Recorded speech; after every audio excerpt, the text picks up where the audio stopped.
ഇത് കുട്ടിമാക്കുല് അനാഥ മന്ദിരാണ്. ഇവിടെ 19-20 അമ്മമാര് താമസിക്കുന്നുണ്ട്. അപ്പം അവര് പല വീട്ടിലെ പ്രശ്നങ്ങളും മക്കളെ കൊണ്ടാക്കുന്നതും പിന്നെ സാമ്പത്തികമായിട്ട് ഒരുപാട് ബുദ്ധിമുട്ട് അനുഭവിക്കുന്നവരും. ഞാനൊരു സോഷ്യൽ വർക്കറാണ്. കുട്ടിമാക്കുല് സ്ഥിതി ചെയ്യുന്ന അഗതി മന്ദിരം ഇവിടെയാണ് അമ്മമാര് താമസിപ്പിക്കുന്നത്. ഇത് വാടക കെട്ടിടാണ്. 9 കൊല്ലമാണ് ഇവിടെ താമസിക്കുന്നത്. ഇപ്പം സാമൂഹ്യനീതി വകുപ്പിന്റെ നോട്ടീസ് വന്നതുകൊണ്ട് എത്രയും പെട്ടെന്ന് വാടക കെട്ടിടക്കുന്ന പുതിയ കെട്ടിടത്തിലേക്ക് മാറണമെന്നും അവര് പറഞ്ഞിട്ടുണ്ട്. ഇതാണ് അമ്മമാര്. പിന്നെ 19-20 അമ്മമാരുണ്ട്. പിന്നെ 70-60 വയസ്സുള്ള അമ്മമാരാണ്. അവർക്കൊരു പുതിയ കെട്ടിടത്തിന് വേണ്ടിയിട്ട് സഹായ സഹകരണങ്ങൾ ചെയ്യാൻ നിങ്ങളോട് വിനീതമായി അഭ്യർത്ഥിക്കുന്നു. ഞാനും ഗുരുവായൂരുന്ന വരുന്ന. എനിക്കിവിടെ ഒന്നിനും കുറവില്ലാതെ സുഖത്തിൽ ജീവിച്ചു പോകുന്നു. അതുകൊണ്ട് വീട് ഇവിടെ ചോർച്ച കേടും ഇതൊക്കെ ഉണ്ട്. അത് മാറണമെന്നുണ്ടെന്ന്. ഞാൻ 9 വർഷമായി എന്റെ മോൻ ഇവിടെ കൊണ്ടാക്കി വെച്ച് പോയതാ. പിന്നെ തിരിഞ്ഞു നോക്കിയിട്ടില്ല. എനിക്ക് ആട്ടിന് സുഖമില്ല. ഒന്നിനും ഒരു കുറവും ഇന്ന് വരെ ഒരു കുറവും വരുത്തിയിട്ടില്ല. മോളി ചോർന്ന് ഒലിച്ചിട്ട് കിടക്കാന്ന് വർത്തിയില്ല. പുതിയ സ്ഥാപനം എടുക്കുന്നുണ്ട്. അവിടെ എങ്ങനെയെങ്കിലും പോയാൽ മതി എന്നുള്ളൊരു പ്രാർത്ഥന. എല്ലാരും സഹകരിച്ച് ഞങ്ങളെ അവിടെ എത്തിച്ചാൽ വലിയ ഉപകാരം. ആദ്യക്ക് കോട്ടയം പൈലാണ് താമസിക്കുന്നത്. കോട്ടയം പൈലിൽ നിന്ന് എല്ലാവരും കുട്ടികൾ ഓരോരോ മക്കളെടുത്ത് ചെയ്യുമ്പോൾ പറയും എൻ്റെ അടുത്ത് വരണ്ട നിങ്ങൾ സ്വന്തമായിട്ട് നിന്നോ. അങ്ങനെയാണ് എനിക്ക് കുട്ടികൾ കഴിക്കില്ല. അങ്ങനെ ഇവളെ വിളിച്ചിട്ട് കൊച്ചീനെ എന്നെ വിളിച്ച് കൊച്ചീനെ വന്നിട്ട് എന്നെ കുട്ടി കൊണ്ടുവന്നു. അങ്ങനെ ഞാനിവിടെ പരമാനായിട്ട് നിൽക്കുന്ന എനിക്ക് വലിയ ഇല്ല. അത് സുഖമില്ലാഞ്ഞിട്ട് ഇവർ അന്നേരം നോക്കിയ വീട് ചോർന്നിട്ട് ഇവിടുന്ന് എങ്ങനെയെങ്കിലും മാറി താമസിക്കണമെന്നൊരു വിചാരമുണ്ട്. കഴിയുന്ന കൂട്ടർ എന്തെങ്കിലും സഹായിക്കില്ല. ശാന്തമ്മ ഇപ്പം വന്നിട്ട് 5 മാസമായി. അവരെ കുടുംബക്കാർ ഉണ്ടാക്കിയതാണ്.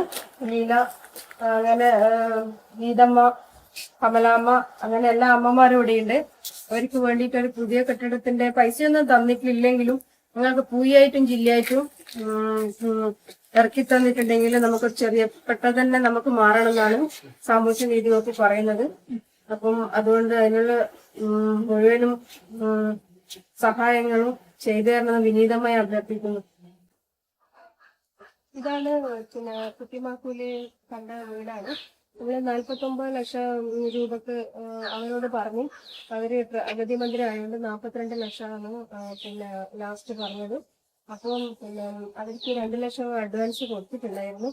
ബാക്കി 4 മാസം കഴിഞ്ഞിട്ടാണ് കൊടുക്കാൻ പറഞ്ഞത്. അപ്പൊ അവര് ചെറിയ ചെറിയ പണികൾ എടുത്തോ എന്ന് പറഞ്ഞ് അഗ്രിമെന്റ് ഒക്കെ എഴുതിയതാണ്. ചെറിയ പണികളൊക്കെ എടുത്തോന്ന് പറഞ്ഞിട്ട് അത് എഗ്രിമെന്റ് ഒക്കെ എഴുതിയാണ്. അപ്പം ഒരാള് ഒരു 2 ലോഡ് കുഴി ഇറക്കിയിട്ടുണ്ടായിരുന്നു. പിന്നെ അത് കുറച്ച് ഉണ്ടാക്കി 11 ചാക്ക് സിമെന്റ് ഏർമാടം ഗ്രൂപ്പ് എന്ന് പറഞ്ഞിട്ട് ഒരു കുട്ടികളെ ഒരു ഏർമാടം ഗ്രൂപ്പ് എന്നുള്ള ഒരു ഗ്രൂപ്പ് ഇറക്കി തന്നിട്ടുണ്ടായിരുന്നു. അതുകൂടാതെ അബ്ബാസ് എന്ന് പറഞ്ഞ ഒരാള് ഒരു 20 ചാക്ക് സിമെന്റ് ഇറക്കി തന്നിട്ടുണ്ടായിരുന്നു. അപ്പൊ അതിനുപരി റെയിൽവേ പോലീസ് ഒരു മനോജ് സാർ എന്ന് പറഞ്ഞവര് എന്തെങ്കിലും ചെയ്തു തരാമെന്ന് പറഞ്ഞിട്ടുണ്ടായിരുന്നു. അപ്പൊ എത്രയും പെട്ടെന്ന് ഞങ്ങൾക്ക് ആ ചോരുന്ന വീട്ടിൽ നിന്ന് ഇങ്ങോട്ടേക്ക് മാറാൻ കഴിവതും എന്തെങ്കിലും സഹായ സഹകരണങ്ങൾ നിർബന്ധമായിട്ട് അയച്ചു തരണമെന്ന് പ്രാർത്ഥിക്കുന്നു. അതുകൂടാതെ പൈസ ഇല്ലെങ്കിൽ പോലും ആരോടൊക്കെ പറഞ്ഞിട്ട് പൂയോ ജില്ലയോ കമ്പിയോ എന്തെങ്കിലും ഇറക്കിത്തരാൻ നിങ്ങൾ കഴിയുന്ന വിധം സഹായിക്കണമെന്ന് വിനീതമായി അഭ്യർത്ഥിക്കുന്നു. കാരണം ആരോരും ഇല്ലാത്ത അമ്മമാർക്ക് ആരെങ്കിലും ഉണ്ടെന്നൊരു തോന്നല് ഞാൻ ആ സ്ഥാപനത്തിൽ എത്തുമ്പോഴാണ്. അവരുടെ പ്രയാസങ്ങളും അവരെ സന്തോഷങ്ങളും ഒക്കെ ഞാൻ തന്നെയാണ് കാണേണ്ടത്. അതുകൊണ്ട് എത്രയും പെട്ടെന്ന് നമുക്ക് ആ ചോരുന്ന ബിൽഡിങ്ങിൽ നിന്ന് ഇങ്ങോട്ടേക്ക് മാറാനുള്ള ഒരു സഹായങ്ങൾ എന്തായാലും ആരെങ്കിലും എന്ന് വെച്ച് കഴിഞ്ഞാല് നമ്മൾ ജീവിച്ചിരിക്കുന്ന കാലത്തൊക്കെയല്ലേ ഇതൊക്കെ ചെയ്തു കൊടുക്കാൻ പറ്റുള്ളൂ. അതുകൊണ്ട് എനിക്ക് അമ്മയും അച്ഛനൊന്നുമില്ല. ഞാൻ നൈറ്റ് എപ്പോഴും ആ അമ്മമാരോടാണ് സ്പെൻഡ് ചെയ്യുന്നത്. നിനക്ക് അച്ഛനും അമ്മക്ക് 8 ആളാണ്. 8ാമത്തെ ആളാണ് ഞാൻ. മാരീഡല്ല.